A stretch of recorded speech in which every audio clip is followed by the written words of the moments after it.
Hello everyone and welcome back to IMO Reviews. Unfortunately, with all the festivities and getting back to work, I just have not been able to get round to seeing The Boy and the Heron. And I know many of you are very interested in my thoughts on the Studio Ghibli movies as I go on an adventure through them, but I didn't want to let you down, but the truth is I'm probably not going to get to see The Boy and the Heron at this point now. It will be one of those movies I get to probably in a year's time or so, maybe sooner if possible. So instead I thought I'd replace it with one of the big guns, one of Studio Ghibli's biggest hitters. It's Princess Mononoke.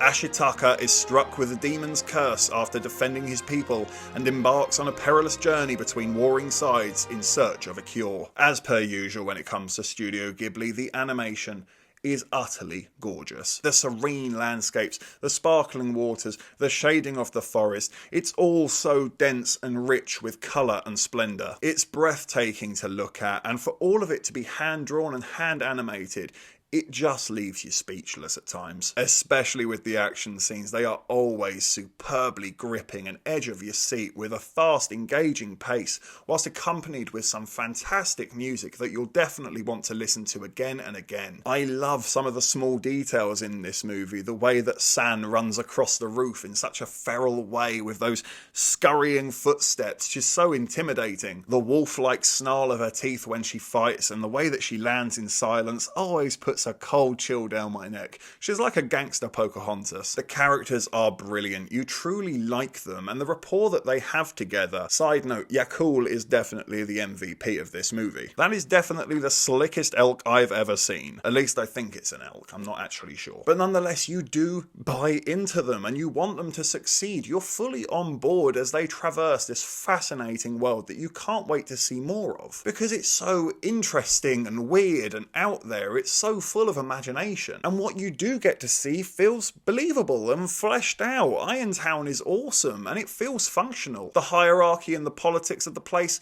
it all makes sense, and it does offer a fair humanity and warmth to our supposed bad guys, which is a huge praise to this movie because unlike your typical Pocahontas or Fern Gully, Princess Mononoke is the fairest of them all. There's no real bad guys here, it's just people trying to survive around each other and reeling the effects of others' actions. Just like real life.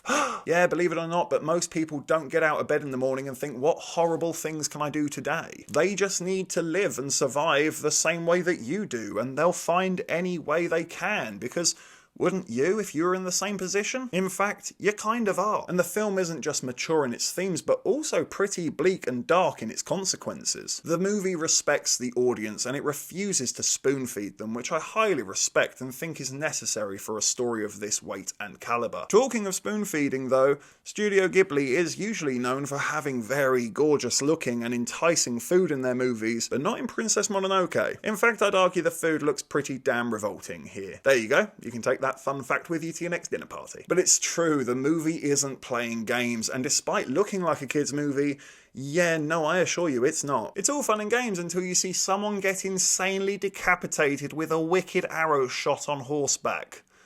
It's cool as hell though. But despite my vast praise, I do have just a handful of issues with Princess Mononoke. I do think the movie could be better paced, there's definitely a bit of a lull in the middle, and it doesn't need to be as long as it is. But I do think a lot of that is caused by the fact that the film is kind of stuck in the corner of having to explain itself. It's kind of bound by its own majestic fantasy. There is a lot going on here, and as much as that's great and it really fleshes this world out into something believable and engaging, it can also be overwhelming, especially when the backstory is often dropped on you with heavy dialogue, or equally just not explained enough and only getting a passing sentence to brush it away. It could be better balanced in that regard, but I can forgive it for that. It is trying to do a lot, and heck, it delivers almost all of it perfectly. A lot of it could have been lost in translation, especially considering the spiritual angles of the film. But no, I think it still manages to come across pretty crisp and clean with a very good lasting impression, which means I'm going to give Princess Mononoke a 9 out of 10. This is thoroughly enjoyable and absolutely stunning, with truly engaging characters and edge-of-your-seat action that's so exciting throughout. It's deep, it's rich, it's full of lore, and it's meaningful. I can't recommend this one enough. Check it out if you haven't already. Thank you for watching this review. Please be sure to hit that like button and hit the subscribe button if you haven't already. And please do hit the comment section as well. Have you seen Princess Mononoke? What did you think about it? Let me know in the comment section below. And of course, if you haven't had enough of this crazy ginger, well, you can always click on these suggested videos right here and get yourself lost in an IMO wormhole.